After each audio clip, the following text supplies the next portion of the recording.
चलो तो good evening बच्चों। हम जिस टॉपिक के बारे में आज पढ़ने वाले हैं वो है इलेक्ट्रोमैग्नेटिक इंडक्शन। इलेक्ट्रोमैग्नेटिक इंडक्शन को समझने के लिए पहला जो इसका इंपॉर्टेंट टॉपिक है वो है मैग्नेटिक फ्लक्स, है ना। मैग्नेटिक फ्लक्स मैंने एक्सप्लेन किया कि total number of magnetic field line किसी एरिया से जो किसी एरियल फिगर से या किसी प्लेन से पास होती है, प्लेन के परपेंडिकुलर, उसको हम फ्लक्स कहते हैं। यानी total number of magnetic field line passing through perpendicular to the plane called magnetic flux. यानी अगर कोई प्लेन है हमारे पास, इस प्लेन के परपेंडिकुलर जितनी फील्ड लाइन पास होगी वो होगा मैग्नेटिक फ्लक्स। अब हमने बोला मैग्नेटिक फ्लक्स किन-किन बातों पे डिपेंड करता है, तो हमने देखा पहला हमने बोला कि ये जैसे एक सर्कुलर एरिया है, सर्कुलर एरिया में मैंने कुछ बता दिए फील्ड लाइन, क्रॉस का मतलब इनवर्ड मैग्नेटिक फील्ड, तो इतने सारे इनवर्ड मैग्नेटिक फील्ड हैं। हमने बोला जैसे ही मैग्नेटिक फील्ड की स्ट्रेंथ बढ़ाएंगे हम, मैग्नेटिक फील्ड का किसी स्ट्रेंथ बढ़ाते हैं, जैसे बार मैग्नेट या कोई मैग्नेटिक फील्ड का स्ट्रेंथ बढ़ाते हैं तो फील्ड लाइन ज्यादा होगा, फील्ड लाइन ज्यादा होगा मतलब फील्ड लाइन ज्यादा से ज्यादा पास करेगा किसी एरिया से, तो फील्ड लाइन के बढ़ाने की वजह से यानी मैग्नेटिक फील्ड के बढ़ाने से फ्लक्स भी इंक्रीज करेगा क्योंकि फील्ड लाइन ज्यादा हो जाएंगे। दूसरा मैंने बोला कि इतने ही सेक्शन को, मान लो मैं इस एरिया को बढ़ा दूं एक बार, इस बार मैंने बड़ा एरिया ले लिया ताकि जो बाहर जाने वाले फील्ड थे वो भी अंदर से पास हो जाए, तो अब ज्यादा से ज्यादा फील्ड लाइन पास हो रही है एरिया बढ़ाने से भी, तो एरिया के बढ़ाने की वजह से भी क्या बढ़ रहा है, फ्लक्स बढ़ रहा है। क्लियर है? तो फ्लक्स दो बातों पे डिपेंड कर गया, एक तो मैग्नेटिक फील्ड, दूसरा एरिया।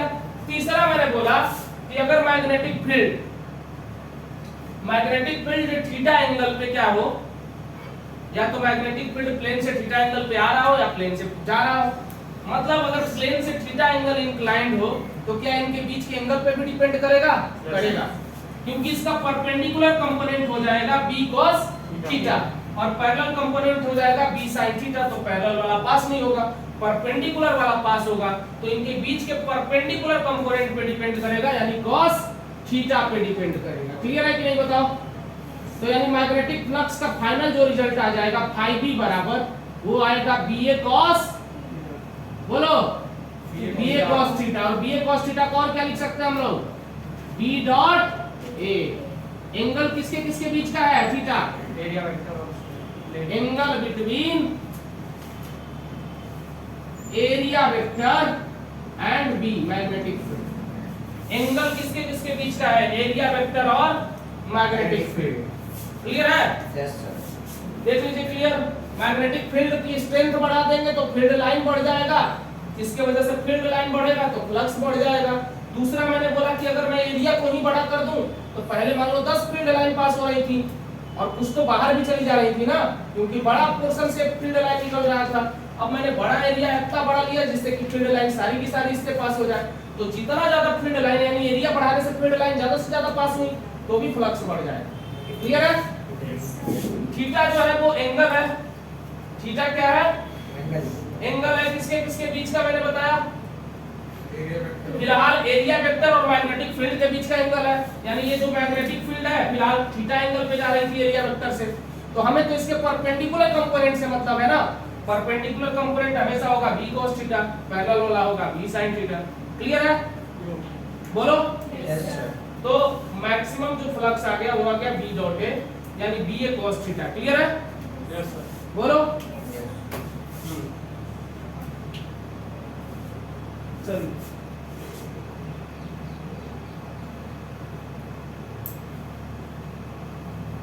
सही है।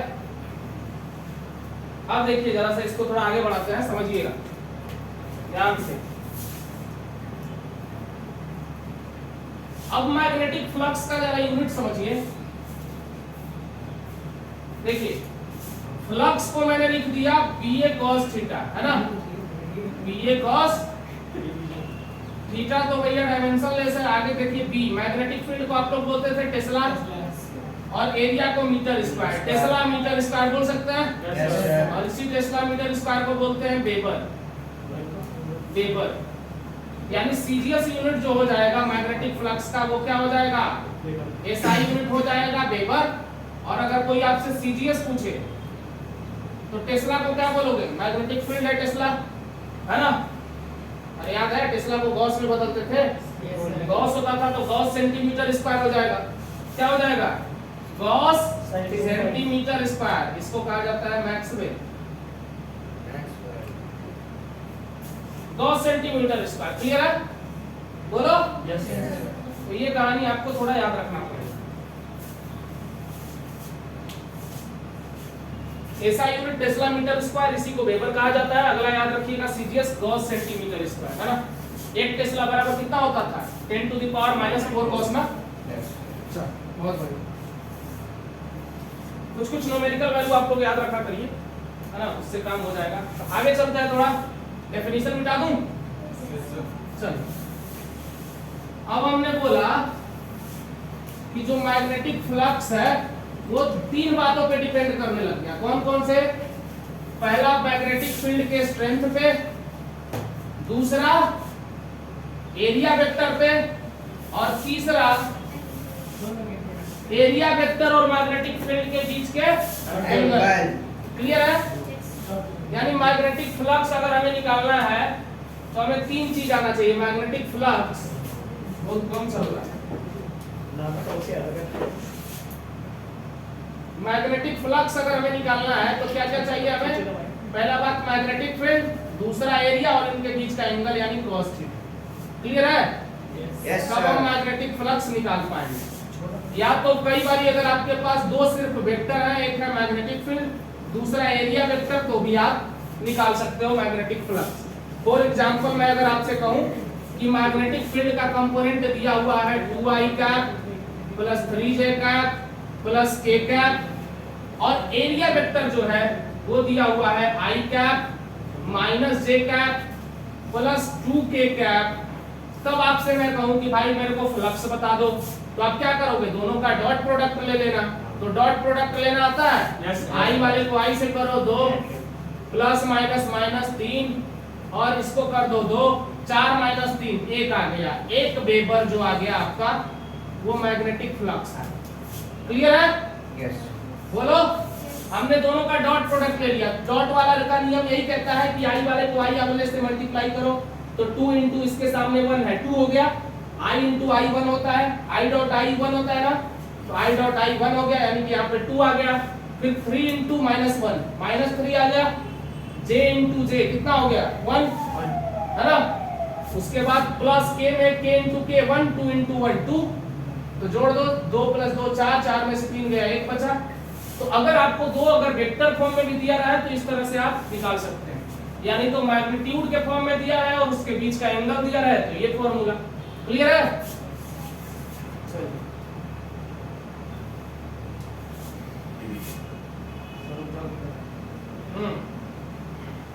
जल्दी करिए तो फिर इसको मार्कर में चल रहा है, क्या बात है? कैसा मार्कर?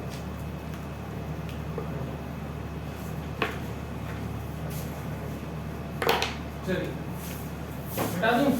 यस अब आप समझ गए कि फ्लक्स एरिया पे भी डिपेंड करता है, मैग्नेटिक फील्ड पे भी डिपेंड करता है, एरिया मैग्नेटिक फील्ड के बीच के एंगल पे भी डिपेंड करता है। फ्लक्स हो गया। अब फ्लक्स के बाद की कहानी समझने के लिए, है ना, थोड़ा सा एक काम करते हैं हम, फैराडे के ऑब्जर्वेशन पे चलते हैं, है ना। फैराडे ने कुछ ऑब्जर्वेशन किए, तो फैराडे ऑब्जर्वेशन, है ना, फैराडे ऑब्जर्वेशन। फैराडे ऑब्जर्वेशन क्या है ये समझ, है ना। फैराडे की ऑब्जर्वेशन क्या है बच्चों, ये समझिए। फैराडे ने कुछ ऑब्जर्व किया। हम कभी भी कोई एक्सपेरिमेंट करते हैं तो उसका कुछ तो कंक्लूजन निकालेंगे। तो फैराडे ने भी कुछ कंक्लूजन निकाले अपने एक्सपेरिमेंट।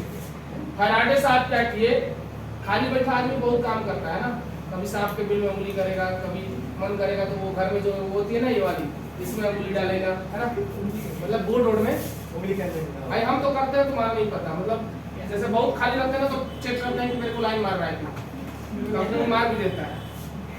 तो खाली आदमी कुछ भी करता है भाई, बेला आदमी क्या करेगा, मतलब कुछ तो करेगा ना, है ना। तो कुछ आदमी करते रहता है। तो उसी तरह से फैराडे साहब एक दिन बहुत अकेला फील कर रहे हैं। उन्होंने कहा कि चलो ना भाई, साइंटिस्ट है ना वो, अब ऐसा नहीं कि अकेला फील कर रहे हैं तो तुम जैसे बाहर निकल गए कहीं अपना कॉल लगा दिए किसी को, ऐसा ही नहीं कर रहे थे, या सो के सपने देखने लग गए, ऐसा भी ये नहीं कर रहे। इनने क्या करा, इन्होंने कहा कि चलो कुछ एक्सपेरिमेंट करते हैं। इन्होंने एक्सपेरिमेंट किया और आप सोच के थोड़ा हिल जाएंगे कि इनके एक्सपेरिमेंट का रिजल्ट बड़ा खतरनाक आया। उन्होंने क्या करा, क्या करती है,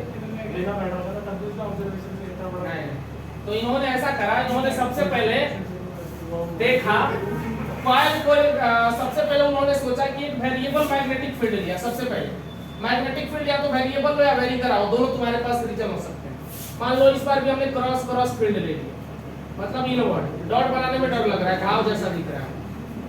तो मान लो इन्होंने लिया और इसमें एक सर्कल बनाया, यानी एक सर्कुलर कॉइल बनाया, सर्कुलर कॉइल लिया, और फिलहाल जो मैग्नेटिक फील्ड है वो है वेरिएबल, यानी चेंजेबल मैग्नेटिक फील्ड है अपने हाथ। हाँ, चेंजेबल मैग्नेटिक फील्ड है। चेंजेबल है मतलब बार बार ये कम बेसी हो रहा है, मतलब फिक्स्ड नहीं है, ये वेरिएबल है। जैसे ही मैग्नेटिक फील्ड चेंज होगा, बताओ मैग्नेटिक फील्ड के चेंज होने से फ्लक्स में चेंज आएगा कि नहीं? Yes sir. तो उन्होंने एक चीज ऑब्जर्व किया कि जैसे ही ये कहानी हो रही थी तो इसमें करंट दिख रहा है, इसमें करंट दिख रहा है, इस कॉइल में करंट दिख रहा है। तो उन्होंने दिमाग उनका क्लिक किया, यार ये तो गजब हो गया, मतलब चमत्कार हो गया, चमत्कार पे चमत्कार, है ना। तो उन्होंने क्या करा कि कॉइल लिया, उस कॉइल को पता है क्या करा उन्होंने, बढ़िया वाला कॉइल बनाया उन्होंने कहा अगर ऐसा हो जाए तो फिर क्या ही कहना है, चुंबक ले आके बिजली जलाएंगे।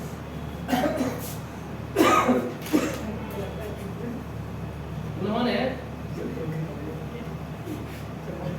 एक कॉइल लिया और कॉइल को,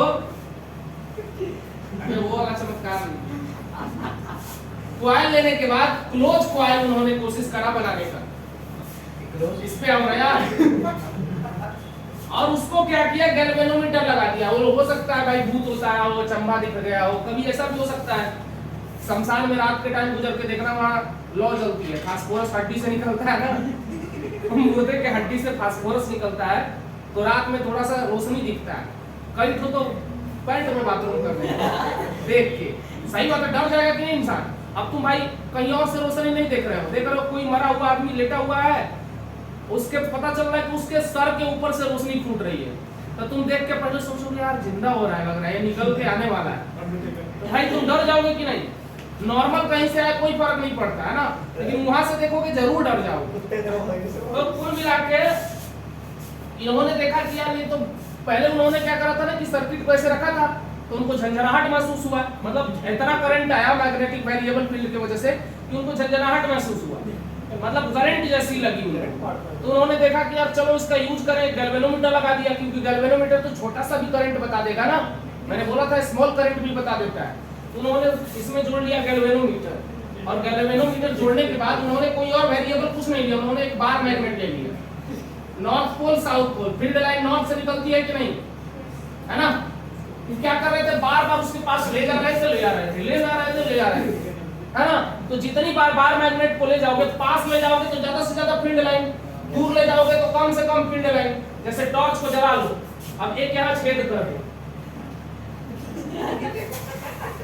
फिर यहाँ पास ले आओ, तो जब हम पास में जाएंगे तब ज्यादा रोशनी होगी कि दूर से करेंगे तब हम बाहर ज्यादा रोशनी दिखेगी, पास वाले में ना। तो उसी तरह फील्ड लाइन भी जितना पास ले जाओगे उतना एक्सक्लोज एरिया से ज्यादा फील्ड लाइन पास होगी कि नहीं।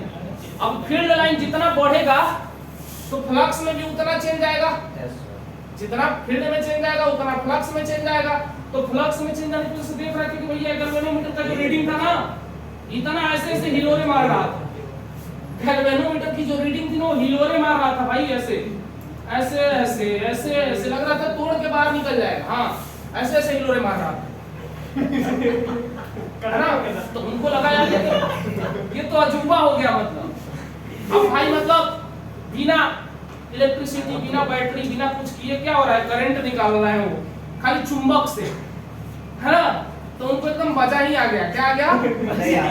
फिर उन्होंने क्या करा, उन्होंने बच्चों क्या किया कि उन्होंने इस चीज को बड़े पैमाने पे अप्लाई किया। उन्होंने क्या किया, इस तरह का सर्किट किया, और चेंजेबल मैग्नेटिक फील्ड कराने का बहुत तरीका है। अभी हम लोग करंट से भी मैग्नेटिक फील्ड जनरेट करना सीख चुके हैं। किसी सर्कुलर में यानी किसी स्ट्रेट वायर में हम चेंजेबल करंट लगा सकते हैं कि नहीं? I की वैल्यू वेरी करा देंगे और I वेरी करेगा तो मैग्नेटिक फील्ड वेरी करेगा और मैग्नेटिक फील्ड वेरी करेगा तो फ्लक्स वेरी करेगा, ये वेरी करेगा। और फ्लक्स के वेरी करने की वजह से उन्होंने देखा कि गैल्वेनोमीटर हिलोरे मारने लगा। मतलब गैल्वेनोमीटर डिफ्लेक्शन बता रहा है, मतलब करंट इसमें जनरेट हो रहा है ना? तो इसी ऑब्जर्वेशन को उन्होंने इलेक्ट्रोमैग्नेटिक इंडक्शन कहा और इसके बाद उन्होंने दो लॉ दे दिए। इस ऑब्जर्वेशन के बाद उन्होंने लॉ दे दिए कि जब किसी कॉइल में, उनका कंक्लूजन क्या निकला, जब किसी कॉइल से लिंक मैग्नेटिक फील्ड में चेंज करते हैं तो उसके फ्लक्स में भी चेंज होता है। इस फ्लक्स में चेंज होने की वजह से उसमें करंट या ईएमएफ इंड्यूस हो जाता है। पहले करंट की पहले ईएमएफ, पहले वोल्टेज जनरेट हुआ होगा तब ना करंट फ्लो कर रहा होगा। किसी टर्मिनल के बीच में याद रखना पहले वोल्टेज जनरेट होता है। अब ऐसा मत पूछने लग जाना कि पहले मुर्गी की पहला अंडा, इसका जवाब हमारे पास भी नहीं है ना? लेकिन ये जरूर है कि पहले स्कूल की पहले बच्चा, पहले स्कूल बना होगा फिर बच्चा पढ़ने आए होंगे, कि पहले ही बच्चा जाके पढ़ रहे थे तब वहाँ स्कूल बना दिया गया। हाँ, हर चीज का तर्क हो सकता है ना अलग अलग, लेकिन फिलहाल के लिए ये समझिएगा, फिलहाल के लिए ये समझिएगा कि हमने क्या करा, किसी सर्किट से लिंक उसके मैग्नेटिक फ्लक्स में चेंज किया, वो भी क्लोज सर्किट से link.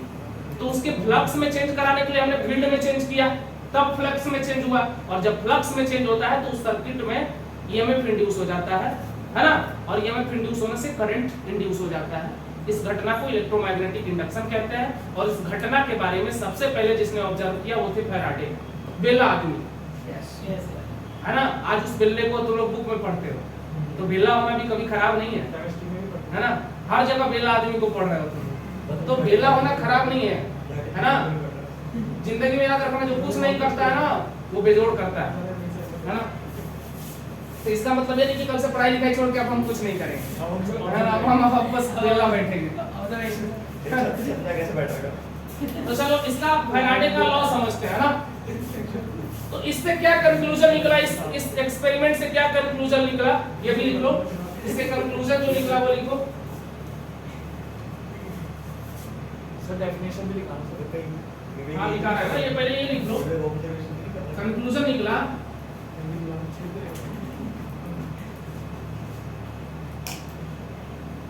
Magnetic if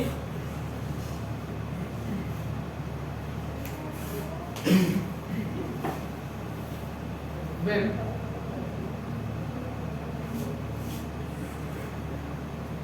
magnetic field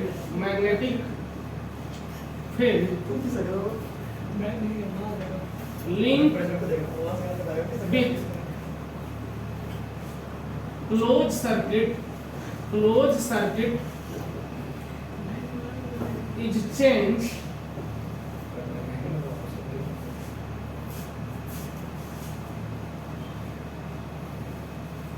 magnetic flux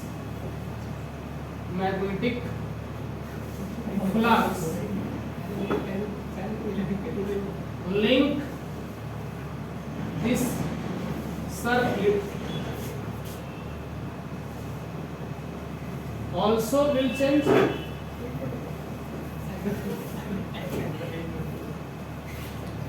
so that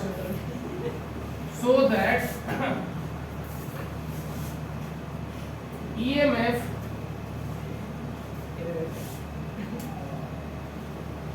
and then current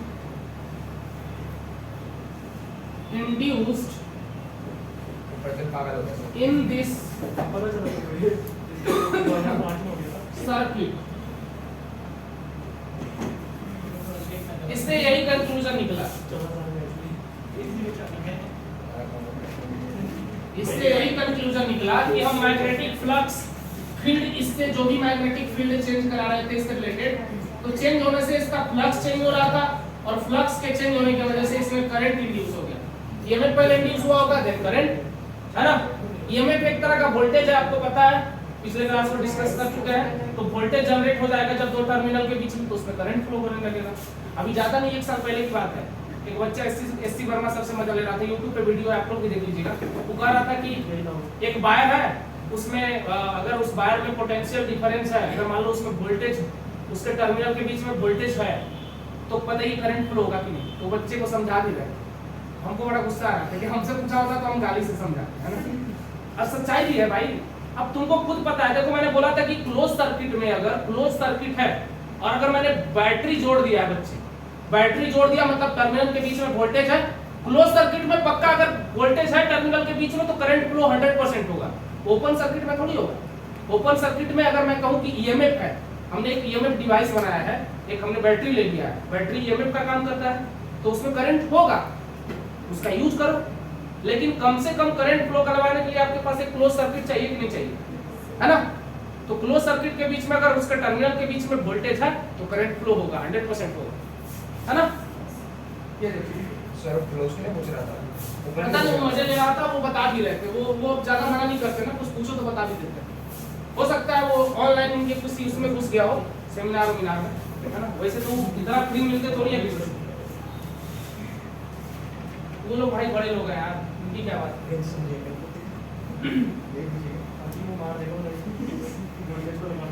चलो हमारा मन है, लेकिन मतलब हमारे वीडियो के थ्रू मैं कहना चाहता हूँ हमारा बहुत मन है, मतलब एससी वर्मा सर से मिलने, अभी तक मिले नहीं। सर नेक्स्ट का पेपर दे दो सर।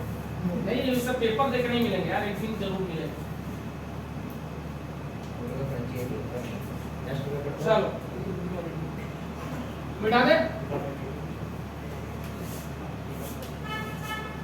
ये कहानी समझ में आ गई। अब हम लोग पढ़ेंगे फैराडे लॉ, मतलब ये सब कंक्लूजन के बाद उन्होंने लॉ क्या किया।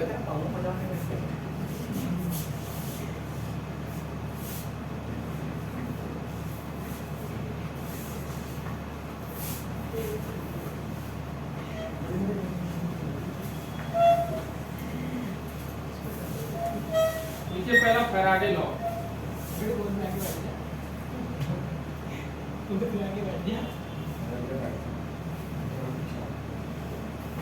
Faraday law.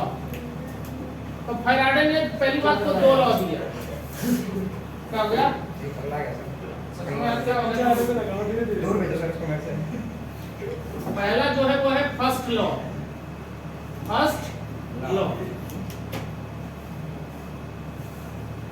पहला लॉ जो है फैराडे का, उसके मैग्नीट्यूड के बारे में बताता है, किसके, इंड्यूस ईएमएफ और करंट के मैग्नीट्यूड के बारे में पहला लॉ बताता है ना। तो ये पहली लाइन भी लिख लो, Faraday first law tell about magnitude of induce EMF और करंट, यानी इंड्यूस ईएमएफ या करंट के, है ना। It is still,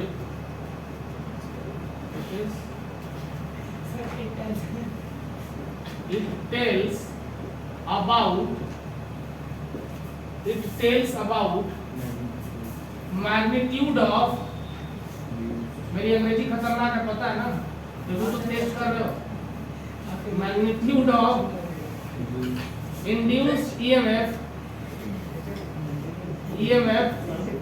और करंट, लेकिन उतना आता है जिससे काम चल जाए, है ना। It tells about magnitude of induced EMF और करंट, कौन, फर्स्ट लॉ बताता है ना। इसके अकॉर्डिंग टू दिस लिखो, according to this, excuse me sir. According, अब अंग्रेजी का बोल रहे हो। इस बड़े को आगे दे सर। हाँ बोलो भाई, इसको सर भेज दो। क्या प्रहलाद भाई, क्या है? ये बता दिया सर, ये तो सही बता दिया यार। अच्छा, अब वो मार्क्स के अंदर से असर कर रहा है। हां मास के अंदर से। It tells about magnitude of induced EMF और current। तुम लोग भाई मेरा वीडियो खराब मत करो ना, लगा दो सर। बाकी बात है। It tell about magnitude of induced EMF or current according to this, the rate of change of flux, अच्छा राउंड की छोड़ा। the rate of change of flux is directly proportional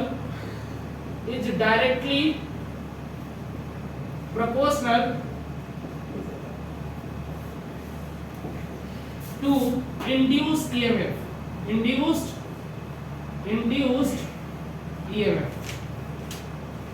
और करंट। कैसे? देखो, ये कहा कि the rate of change of flux को क्या लिख सकते हैं, बताओ। चेंज को क्या लिखते हैं हम लोग, डेल या डी? देखो समझिएगा, हमने मान लो लिखा द डी लिखा, D phi upon D T, the rate of change of flux with respect to time. ये डायरेक्टली प्रोपोर्शनल होगा इंड्यूस ईएमएफ के। ईएमएफ इंड्यूस ईएमएफ को लिख लो ई, स्मॉल ई लिख लो।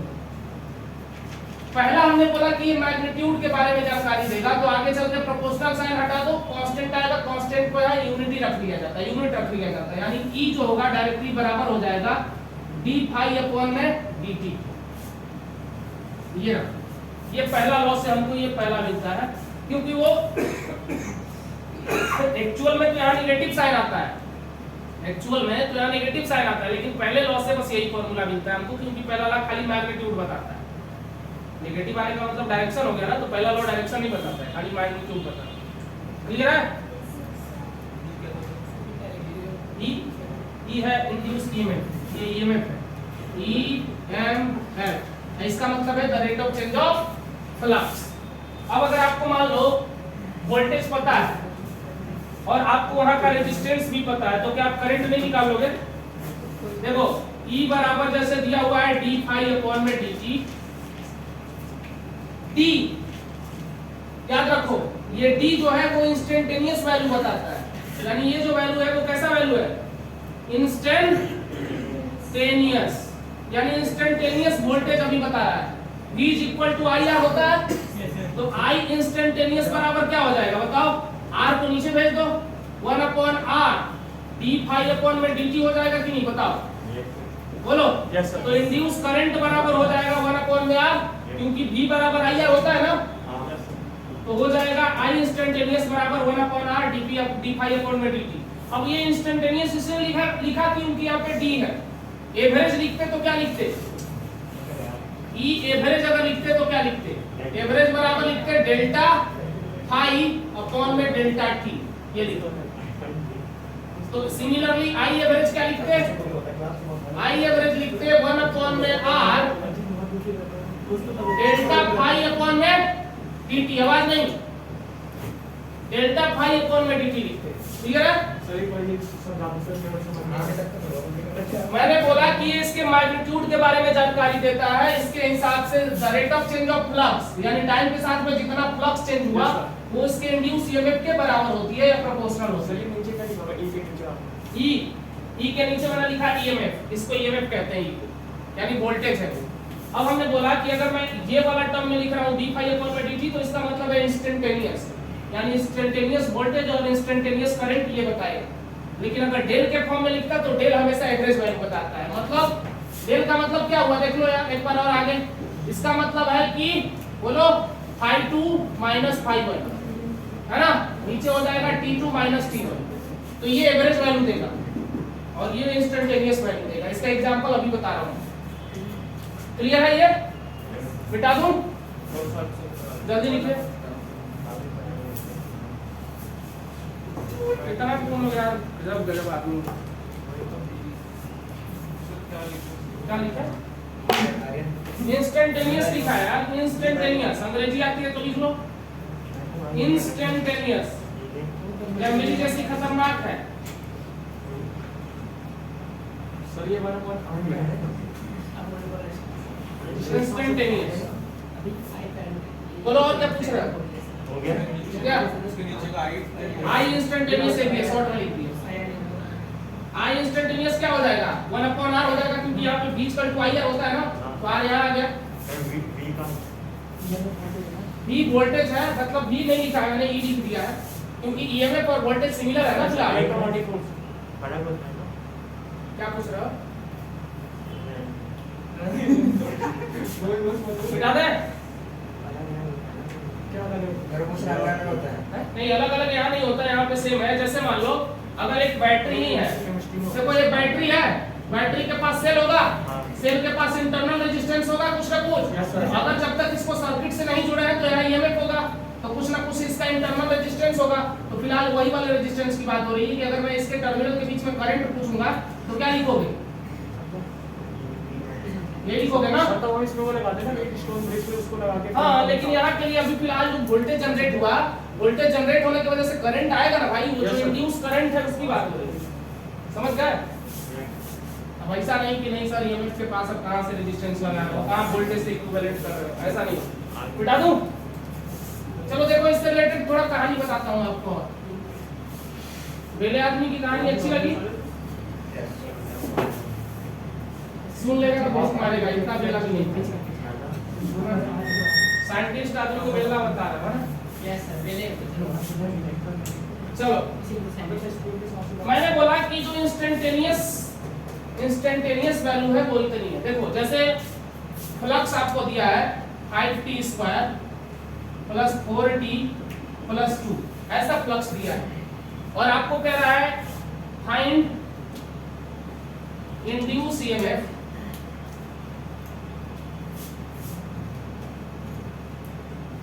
at time t is equal to 2 second. तो देखो मतलब इंस्टेंटेनियस वैल्यू पूछ रहा है 2 सेकेंड पे, किसी टाइम के मोमेंट पे अगर जो वैल्यू पूछी जाती है वो इंस्टेंटेनियस वैल्यू होती है। मतलब आपको निकालना है d phi अपॉन में dt, क्या हो जाएगा d अपॉन में dt 5t² plus 4t plus 2, 5t² का डिफरेंशिएशन कितना हो जाएगा 10t plus 4, t is equal to 2 put करना है, at t is equal to 2 put करिए 10 into 2 प्लस 4, 20 प्लस 4 कितना होता है 24 वोल्ट।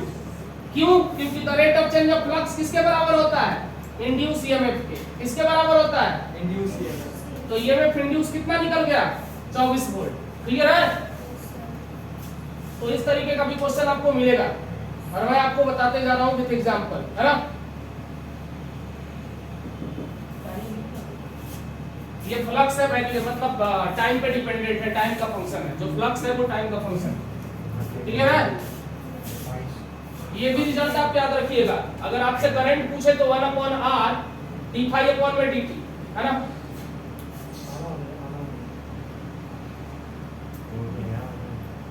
तो फैराडे फर्स्ट लॉ क्लियर हो गया। अब चलो फैराडे सेकंड लॉ पे चलो जल्दी।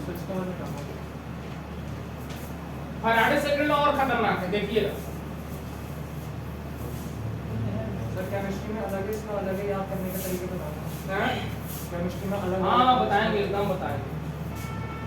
देखो बस फ्लक्स याद रखोगे कहानी हो जाएगी। फ्लक्स जैसे मैंने बोला कि टाइम के साथ चेंज होगा, the rate of change of flux. कोई भी चीज रेट अगर बोल दिया तो मतलब वो टाइम के साथ।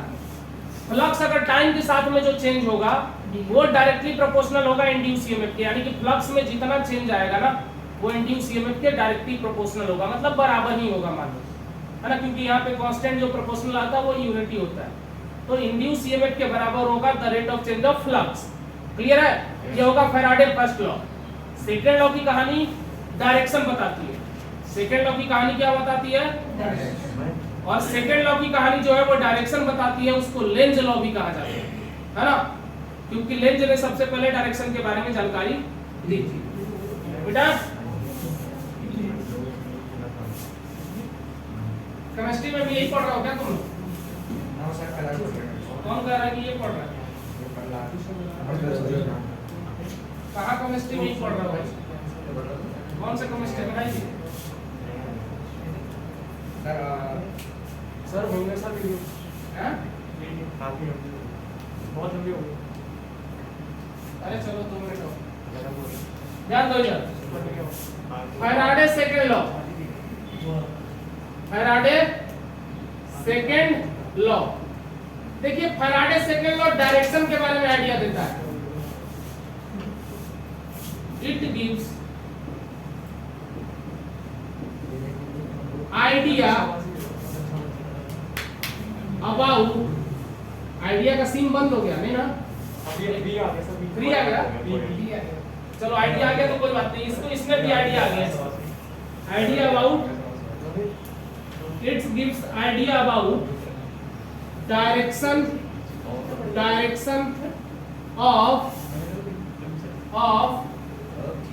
induced EMF और current। समझो, according to this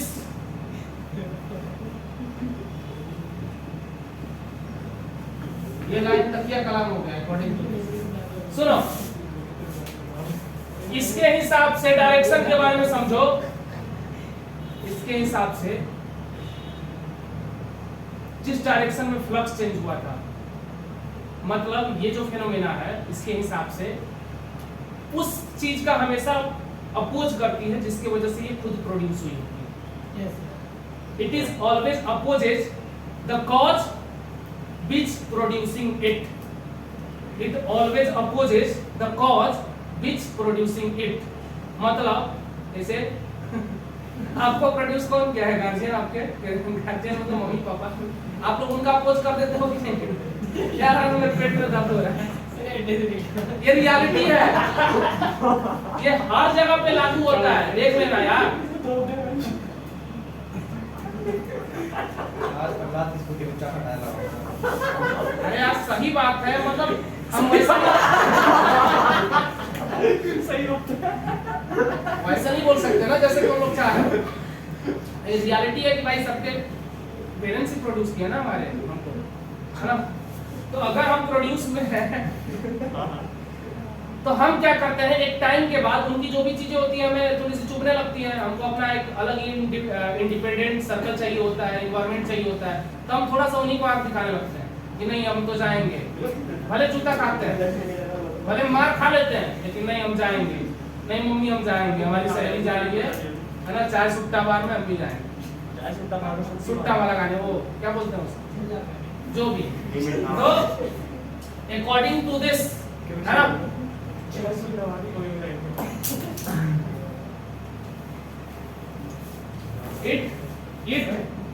it always opposes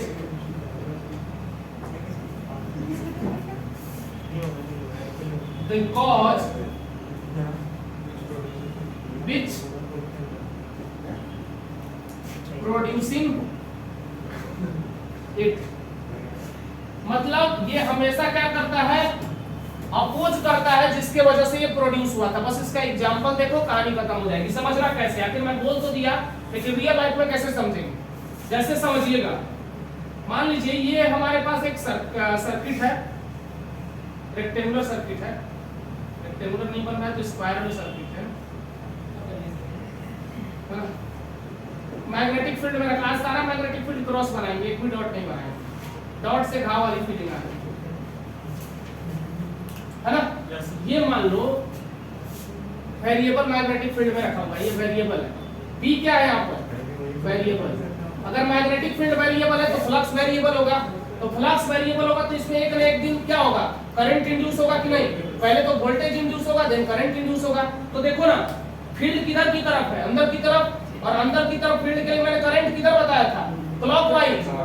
तो यानी कि क्लॉकवाइज कायदे से करंट इसमें फ्लो होनी चाहिए थी, नहीं हो, नहीं हो। रीजन है कि इनिशियली हमने एक फील्ड लिया हुआ है पहले से, उस फील्ड में हम एक नया कॉइल रखे हैं वेरिएबल फील्ड में, तो कायदे से तो इसके वजह से फील्ड कैसी होनी चाहिए? अगर मैं क्लॉकवाइज कोई अगर रख देता, करंट फ्लो करवा देता ना, तो इसका मतलब है कि इसको वो सपोर्ट करती, ना कि अपोज करती। सर एक बार और बताना, शुरू इनिशियली फील्ड किधर की तरफ है? अंदर की तरफ। फील्ड अंदर की तरफ है, हमने इसमें क्या रख दिया?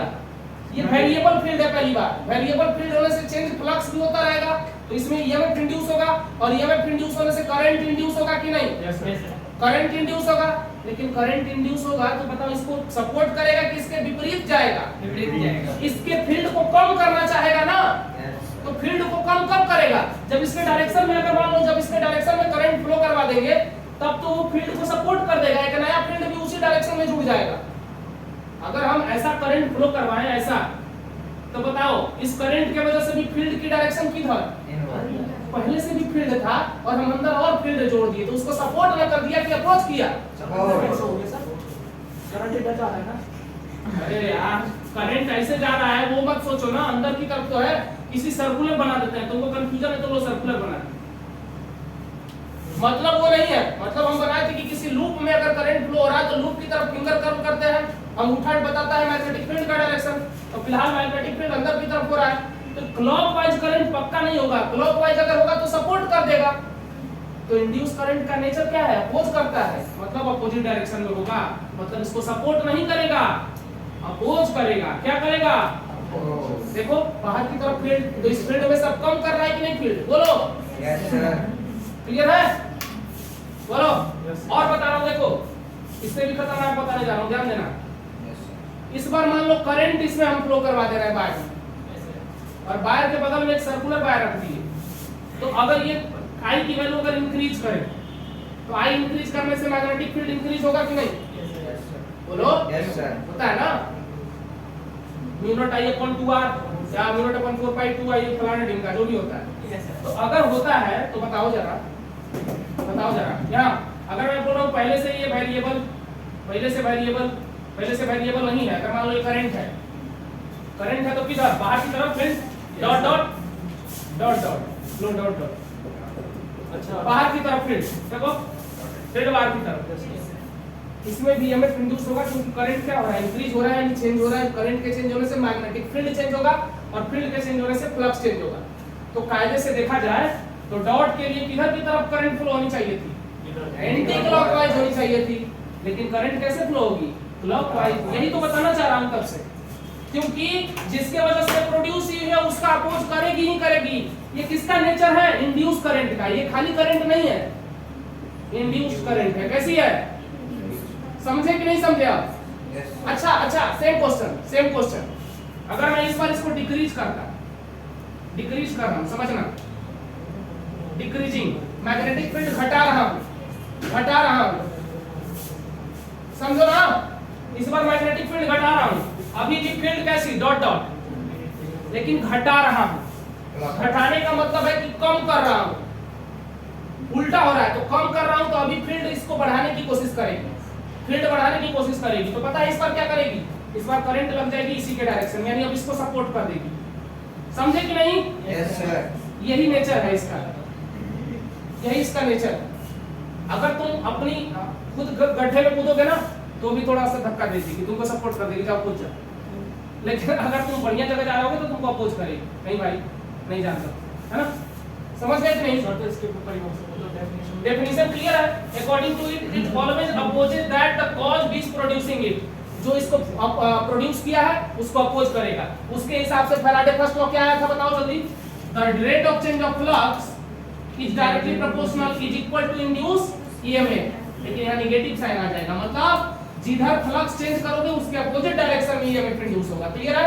ये नेगेटिव साइन डायरेक्शन बताता है। Negative sign always indicate direction of induced EMF.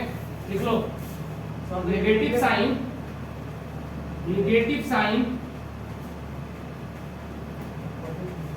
always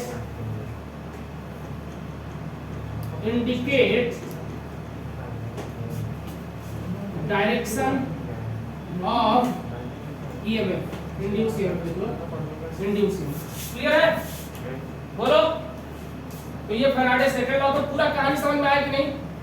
चलो तो ऐसा भी लिख दे कि अगर हम करंट वो मैग्नेटिक फील्ड बढ़ाएंगे तो ये अपोज कर देगा, और अगर घटाएंगे तो फिर एग्जाम रखो। ये तो लिखना इसका मतलब यही है ना, समझ गए ना भाई? जो चीज के लिए जिसकी वजह से ये प्रोड्यूस हुई है ना उसका अपोज करेगी, बस। क्लियर है? देखो ना, इसमें करंट हमने डिक्रीज कराया तो फील्ड डिक्रीज होगी ना करंट के डिक्रीज होने से।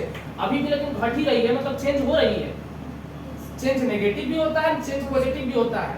अब पता चला एक ही स्कूल में पढ़ के एक डॉन बन रहा है, एक बढ़िया बन रहा है, ये सब ऑफिसर, समझ रहा हो ना?